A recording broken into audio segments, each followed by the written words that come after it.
After this was done, I moved on to the right hand, which I decided for this video, since it was so lengthy, just to show you guys the left hand.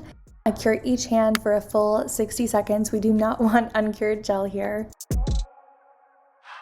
After all the nails are on and cured, I go in with the Dremel again. I put a sanding bit on here and just filed the surface of all of the nail extensions pretty much until there's no shine. There's honestly a strong possibility that I don't use the correct tips for this. I'm still learning what tips to use for what. For example, the metal tips, metal or ceramic, I don't ever use those on my natural nail, only on extensions.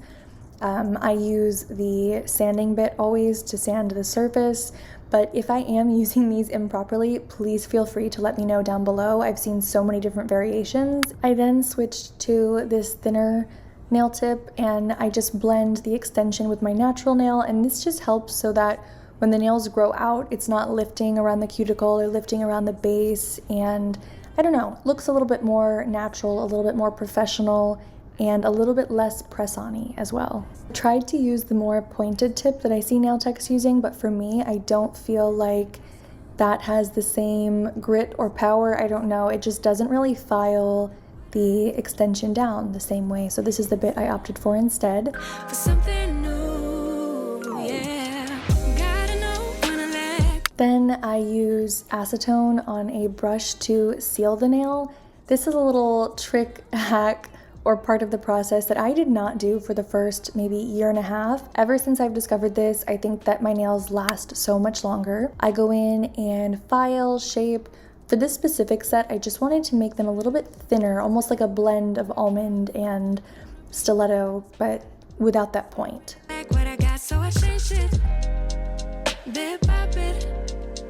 It's not on. Then I picked out my colors. You actually only need 2 colors for this entire nail design, which is super cool, but I couldn't really decide which red, had to test them out. Then I went in, I applied red polish to my pointer finger and my pinky. I do what I do. Now you do not need to cure as you do each individual color. Specifically for this red, I find it to be a little runny, didn't want it to flood the nail, so I did do a flash cure.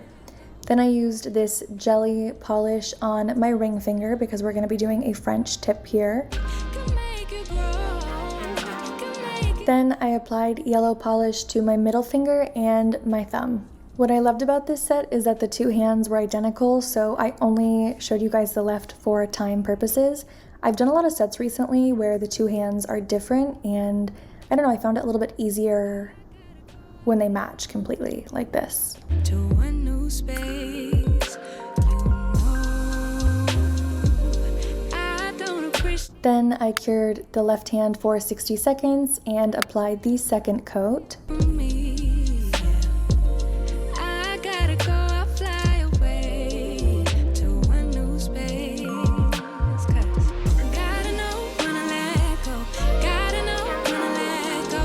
Gotta know when I let go. Sometimes giving up can make it grow. Can make it grow.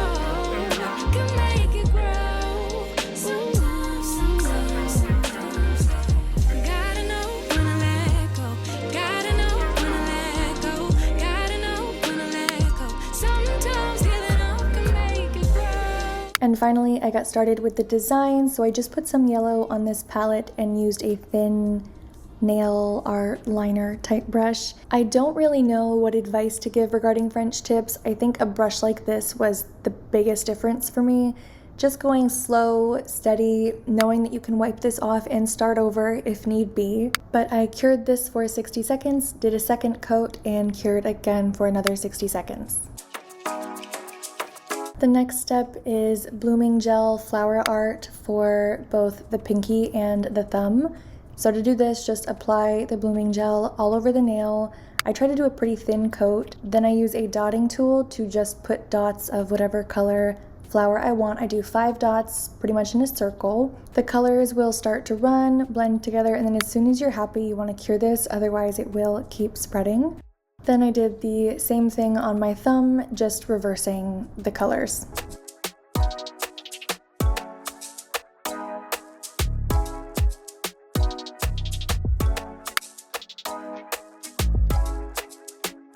Then I go in with my airbrush machine, so I just mixed some acetone and some yellow polish and filled this up.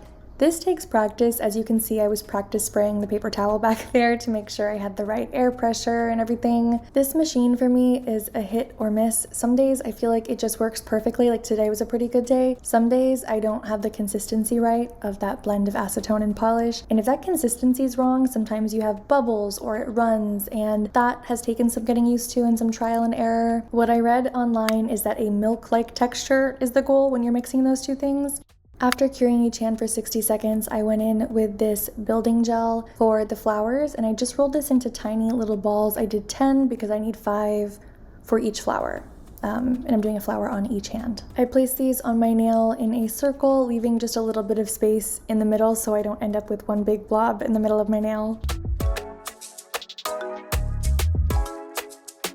And then I'm taking this sculpting tool. I'm using the side that looks like a pencil and just sort of pressing the ball of gel outwards and then kind of scraping around the outside to give it a pointed shape.